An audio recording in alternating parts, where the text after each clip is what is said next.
महाप्रभु जी के समय में एक उनके अनन्य भक्त हुए, निरंतर अश्रु बहे, बेसुध होकर गिर जाएं रघुनाथ दास जी। माता पिता ने देखा, बड़े बेचैन हुए। उन्होंने कहा कि ये तो दशा अच्छी नहीं लगती इसकी, ये तो हमारे हाथ से छूट जाएगा, इसका ब्याह करा देना चाहिए। तो जल्दी से उनका ब्याह करा दिया। लगभग 5 साल बीत गए, फिर खबर आई कि दोबारा महाप्रभु जी शांतिपुर आ रहे हैं। अब की बार फिर गए रघुनाथ दास जी।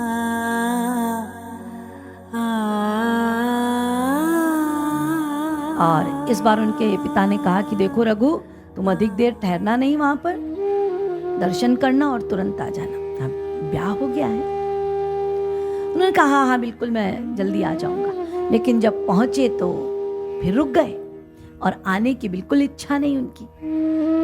लेकिन इस बार महाप्रभु जी ने उनको समझाया। उन्होंने कहा देखो रघु, अभी तुम घर जाओ, लेकिन अपने हृदय में मेरे प्रति, कृष्ण के प्रति जो निष्ठा है वो पोषित करते रहो, अर्थात उसको बढ़ाते रहो। अपने हृदय में भगवान के प्रति निष्ठा बढ़ाते रहो, भीतर ही भीतर, और बाहर से लोक व्यवहार करते रहो। मान लिया रघुनाथ दास जी ने। और इस बार जब वो वापस घर गए तो कोई उद्वेग नहीं था उनका, बिल्कुल ऐसे व्यवहार कर रहे थे जैसे आमतौर पे किया जाता है। बड़े प्रसन्न, सबसे बातचीत कर रहे हैं, सबसे मिलजुल रहे हैं।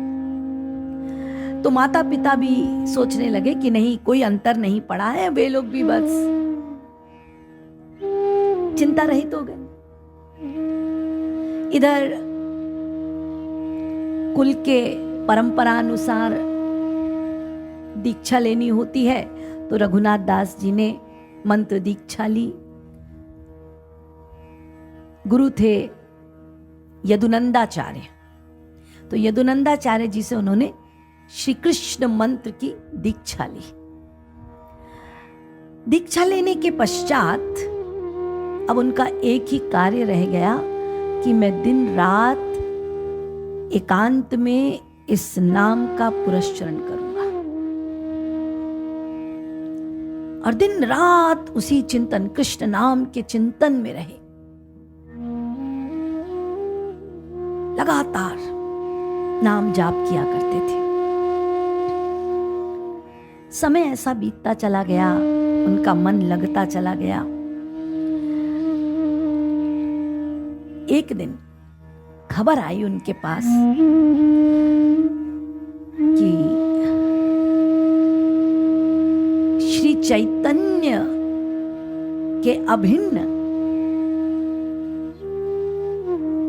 करुणा अवतारी श्री नित्यानंद महाप्रभु पधार रहे पास के गांव में, पानीहाटी में। अब सप्तग्राम में खबर फैल गई थी सब, तो इनके पास भी, रघुनाथ दास जी के पास भी खबर आई।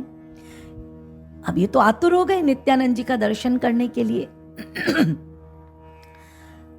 तो पिता से आज्ञा लेकर और पहुंचे नित्यानंद जी के पास, तो देखा कि गंगा के पावन पुलिन के किनारे एक बट वृक्ष है, और बट वृक्ष के ऊपर एक चबूतरा है।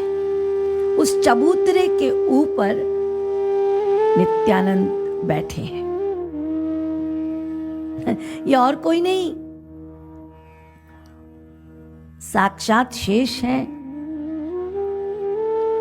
श्री कृष्ण के अभिन्न हैं, श्री गौरांग के अभिन्न हैं ये नित्यानंद। रघुनाथ दास जी आ रहे हैं और नित्यानंद जी उनको देख रहे हैं दूर से, और जैसे ही पास आए इन्होंने दंडवत प्रणाम किया, उछल के गए रघुनाथ दास के पास, अपनी भुजाओं को फैलाते हुए, और अपने वक्षस्थल से उसे लगा लिया। और पता है क्या बोले? ए चोर, तू अब तक कहां छिपा था? आज मेरे हाथ लगा है तू, और तेरी चोरी का तुझे दंड मिलेगा और दंड के रूप में जो मैं मांगूंगा तुझको देना होगा।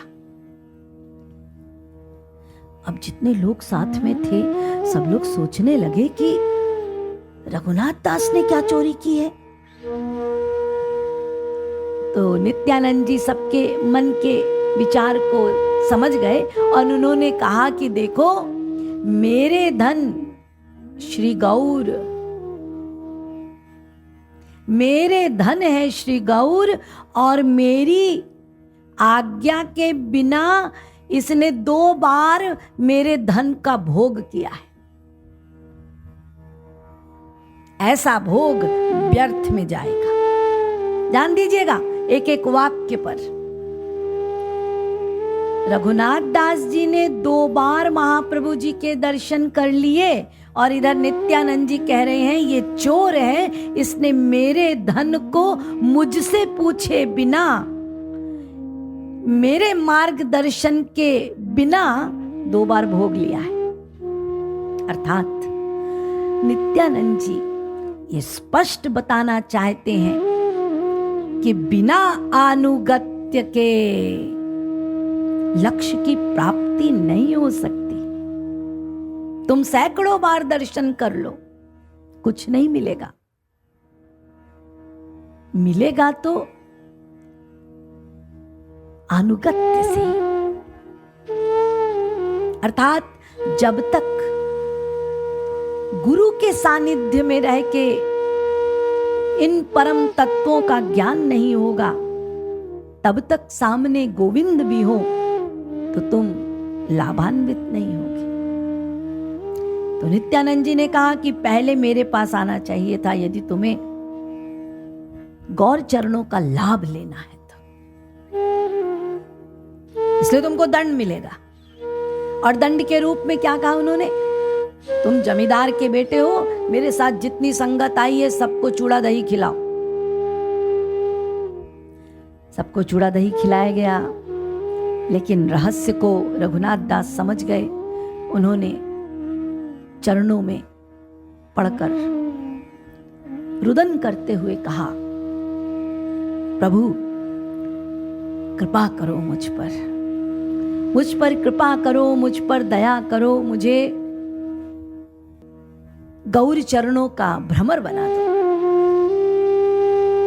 नित्यानंद जी ने कहा, तू अधीर मत हो,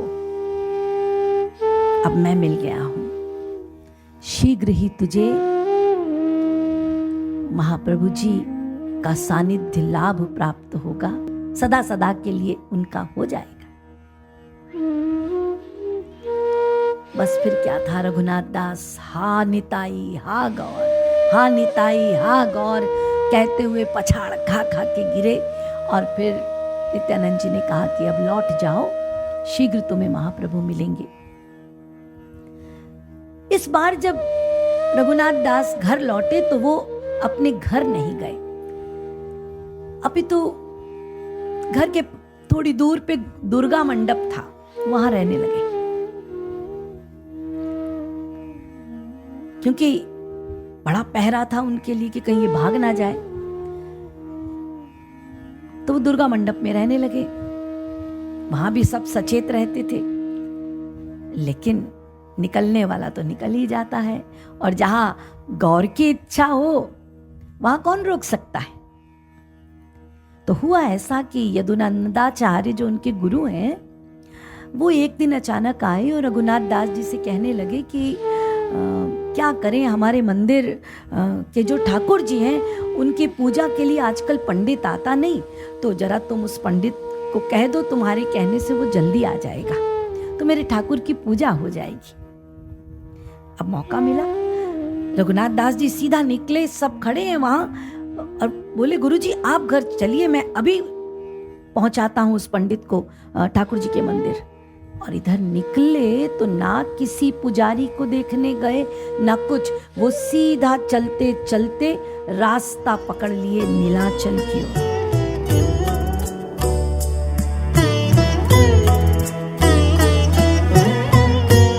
अंधेरे में जाते और उस सड़े हुए कणिका का वे सेवन करते। आज से ये स्वरूप का रघु है।